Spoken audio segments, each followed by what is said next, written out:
नमस्कार, मैं हूं सिद्धार्थ शुक्ला और आप देख रहे हैं एसपीएन 9 न्यूज। जिस तरह से महाराष्ट्र की राजनीति में एक के बाद एक खुलासे होते जा रहे हैं, आरोप प्रत्यारोप का दौर लगातार बढ़ता जा रहा है और इसी के साथ बढ़ती जा रही है महाराष्ट्र की राजनीति पर सियासी सरगर्मियां।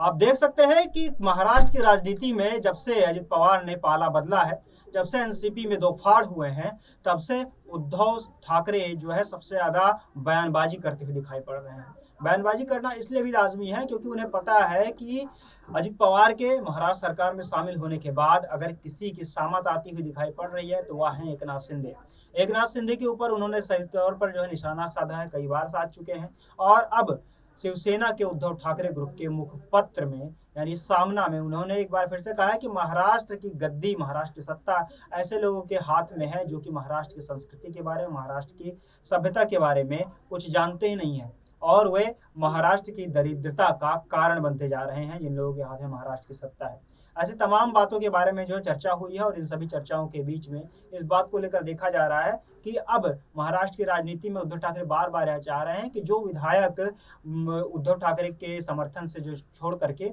और एकनाथ शिंदे के पाले में गए हैं वो वापस आकर के उद्धव ठाकरे को समर्थन दें और साथ ही विपक्षी धड़े को मजबूत करें। ऐसी तमाम चीजें जो है देखी गई हैं। अब महाराष्ट्र के उप मुख्यमंत्री देवेंद्र फडणवीस के ऊपर भी निशाना साधा गया है और इसके साथ ही उन्हें दागी करार दिया गया है। यह भी कहा गया है कि जो लोग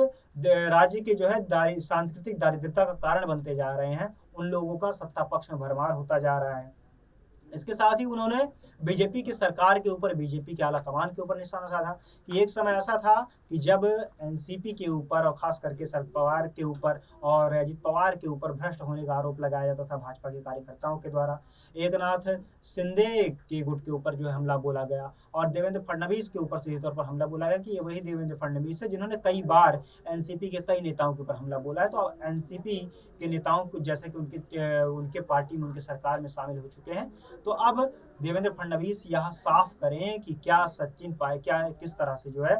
वो अजित पवार दोषी हैं या नहीं है, दागी हैं या नहीं है, इन सभी बातों को लेकर के मांग की है। अब देखने वाली बात यह है कि आने वाले समय महाराष्ट्र में जो है क्या कुछ प्रतिक्रिया निकलती है। बता दें कि शिवसेना के संपादकीय में देवेंद्र फडणवीस से यह भी बताने के लिए कहा गया है क्या उनके सरकार में शामिल हुए राष्ट्रवादी कांग्रेस पार्टी के नेता जैसे कि अजित पवार, छगन भुजबल, प्रफुल्ल पटेल और हसन मुशर्रफ दागी हैं या नहीं है, यह बात साफ करने के लिए कही गई है। अब जाहिर तौर पर महाराष्ट्र की सत्ता में शामिल होने के बाद इस बात को लेकर लगातार कहा गया है कि भारतीय जनता पार्टी अब वह पार्टी नहीं रही है जो अटल बिहारी वाजपेयी के जमाने में थी और इसके साथ ही आरएसएस जो कि भाजपा का पेरेंट्स ग्रुप है यानी अभिभावक संस्थान है, वह भी उस तरह का नहीं रहा जो कि उसकी शुरुआती विचारधारा थी। इन सभी बातों के साथ कुल मिलाकर के सामना में अपने मुखपत्र में उद्धव ठाकरे के शिवसेना ने तमाम सारी बातें कही हैं और भाजपा और साथ ही भाजपा की सरकार महाराष्ट्र में जो गठबंधन की बनी हुई है उसके ऊपर भी करारा हमला बोला है। फिलहाल हमारी नजर बनी हुई है महाराष्ट्र की हर एक खबर पर, हर एक अपडेट पर। आप जुड़े रहिए हमारे साथ